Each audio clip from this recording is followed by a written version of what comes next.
د پېښور په اسلامي پوهنتون کې استادان د ښځینه زده کوونکو څخه څه مطالبه کوي. نن درته د پېښور اسلامي پوهنتون په اړه مفید معلومات لرم. تمه ده تر پایه را سره پاتې شئ او زما چینل در سره سبسکرایب کړئ. وایي د پېښور په اسلامي پوهنتون کې ښځینه زده کوونکو تور پورې کړی چې د یاد پوهنتون استادان دوی نه د نمرو په بدل کې نامشروع غوښتنه کوي. د پېښور اسلامي پوهنتون ښځینه محصلینو په یوه اعتراضي غونډه کې وویل چې د دې پوهنتون استادان ترې نامشروع غوښتنې کوي.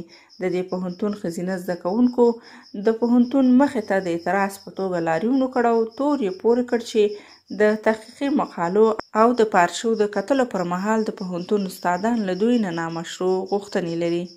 په ورته مهال د پوهنتون مسؤلینو ویلي چې د ښځینه محصلینو دغه ادعاوې به 3 ورځو کې وڅېړل شي.